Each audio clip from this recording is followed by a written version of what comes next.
could have imagined that the woman once known as the Hollywood doll of the 1960 seconds would become the anti-war icon who shook America? Jane Fonda, daughter of legendary actor Henry Fonda, was not only a gifted actress with 2 Academy Awards, but also a figure who lived for decades on the razor's edge between love and hate in the public eye. Behind the spotlight and the sensual photos that once captivated millions of men lay a shadowed world of family tragedies that left her burdened with guilt for a lifetime. Yet, it's the private photos and the untold story that will finally reveal who Jane truly is. Stay until the end of the video to uncover the part of her life that was never made public. Jane Seymour Fonda was born on December 21st, 1937 inches, New York City, into a family where art and tragedy seemed to walk hand in hand. Her father, Henry Fonda, was one of the most respected actors in Hollywood at the time, while her mother, Frances Ford Seymour Fonda, was a beautiful woman from the Canadian upper class.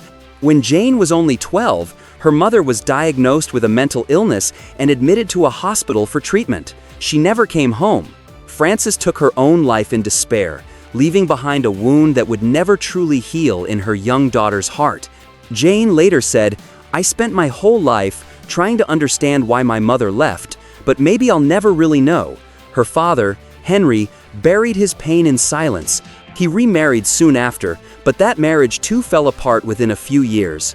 From a young age, Jane dreamed of becoming a model, a seemingly safe path that suited her natural elegance and poise. Thanks to her father's reputation, she easily graced the covers of prestigious magazines like Vogue. Yet, even amid early success, Jane felt an emptiness inside, a quiet calling she couldn't yet name. The turning point came when she met Lee Strasberg, founder of the legendary actors studio, cradle of many Hollywood icons. He told her, "You have talent, Jane."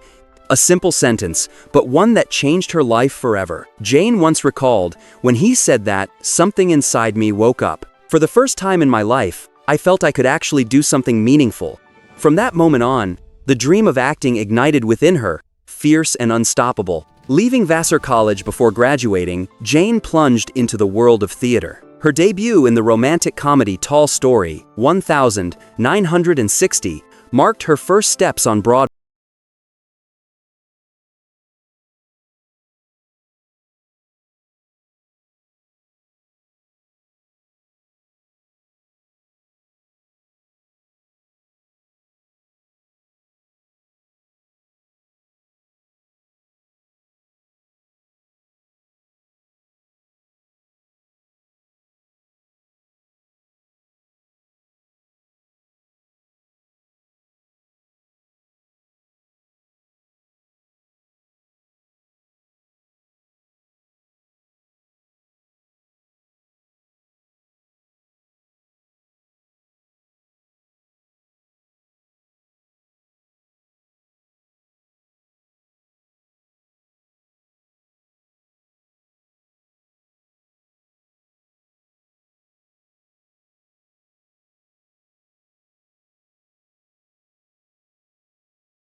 Learning the truth about her mother's death wasn't just a search for facts, it was a journey toward her own liberation. "I always thought I had forgiven her, that I had moved on, but the truth is, I never really had."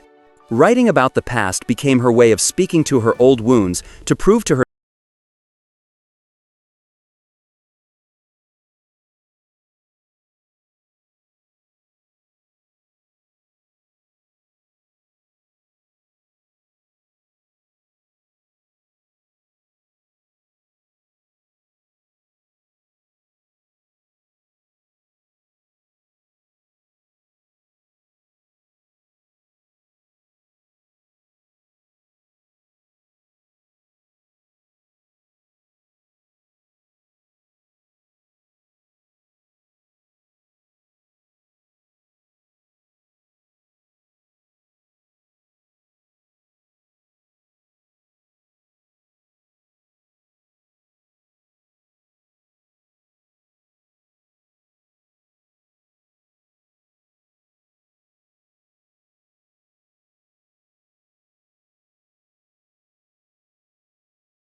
a deep hunger to be loved, and an equally deep fear of love itself. In 1963, she met French director Roger Vadim, the man who had created the iconic image of Brigitte Bardot.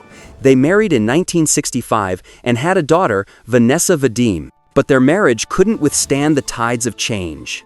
As Jane became more involved in social movements and anti-war activism, their love gradually faded.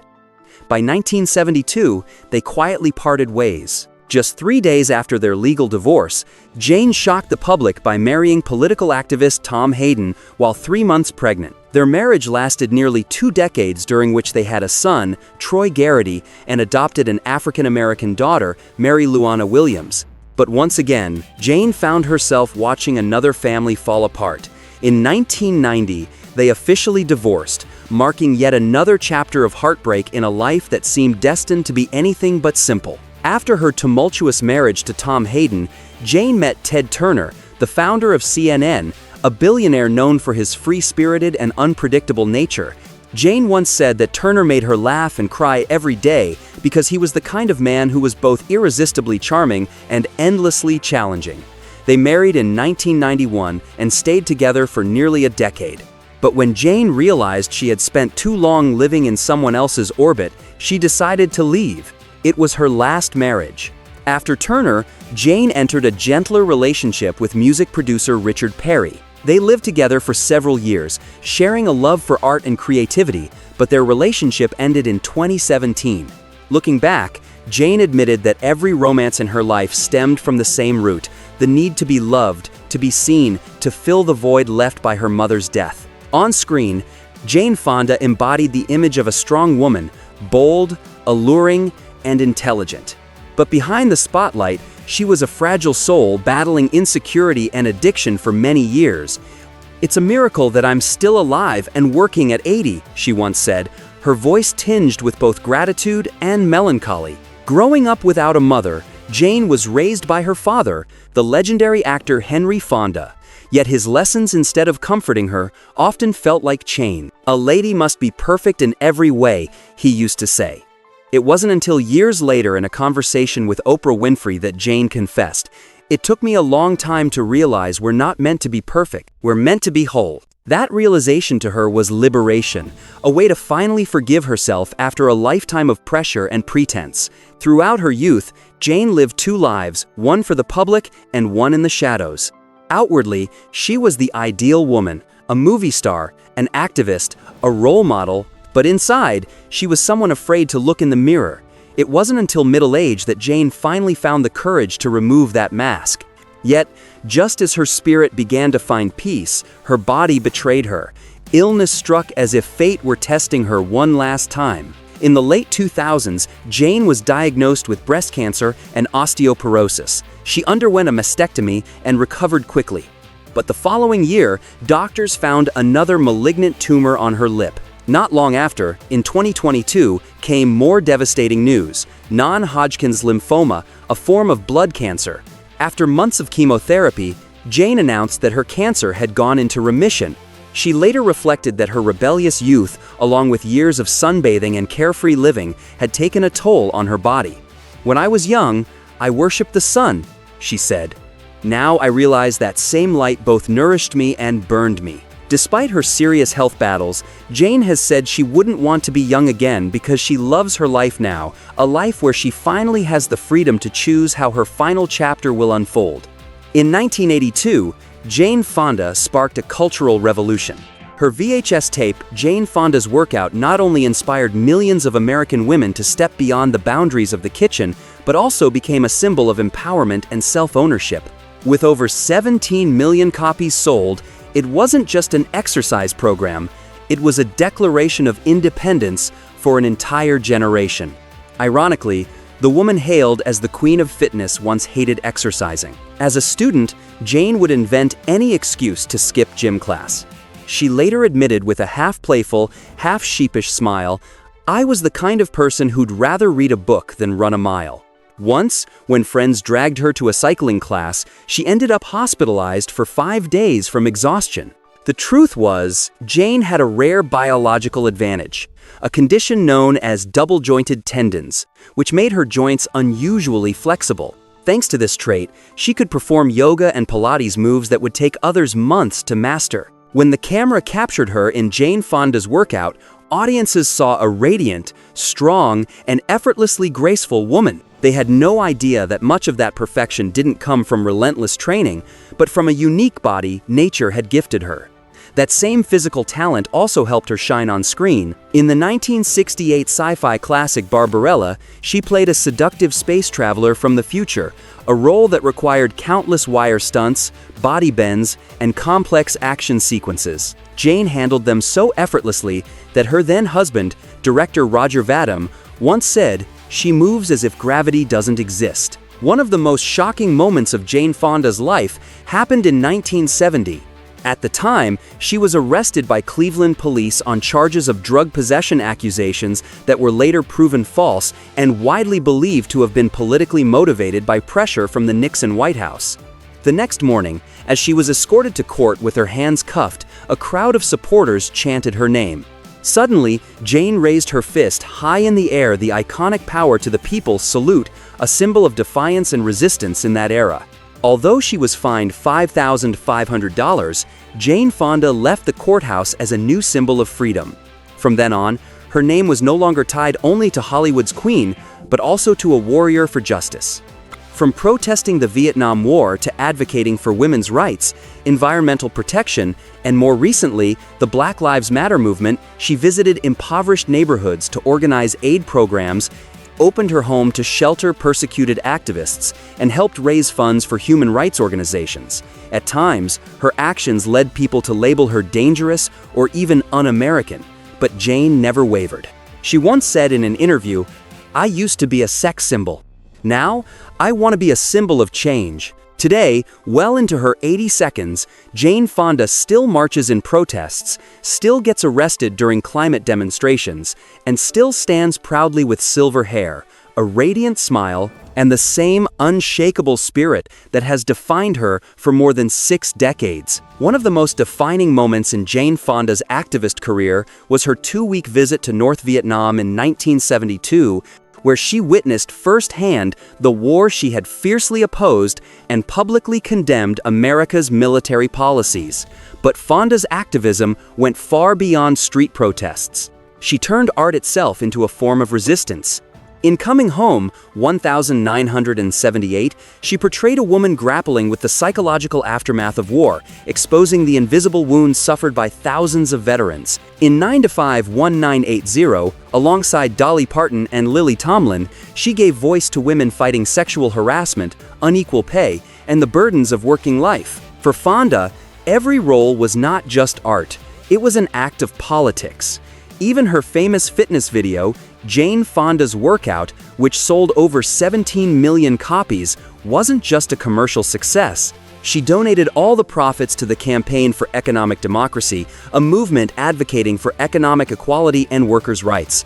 Jane Fonda has never denied her past mistakes. Instead, she's chosen to live in a way that makes amends. "When I die, I want my family around me," she said. "To be loved, I have to deserve it, and I'm trying every day." After announcing her retirement in 1991, many believed Jane Fonda would quietly step away from the spotlight. But 14 years later, she made a stunning comeback in Monster-in-Law, 2005, alongside Jennifer Lopez, a box office hit that proved her star power had never faded. In 2009, she returned to Broadway after nearly half a century with 33 variations, followed by memorable roles in The Butler, 2013, Better Living Through Chemistry, This Is Where I Leave You, 2014, and even a guest voice appearance on The Simpsons. The third act of Fonda's life truly began with Netflix's Grace and Frankie, 2015. Spanning 7 seasons, the show turned Jane and Lily Tomlin into icons of resilient aging, women who still knew how to love, laugh, live, and reclaim joy on their own terms. In 2017, she reunited with Robert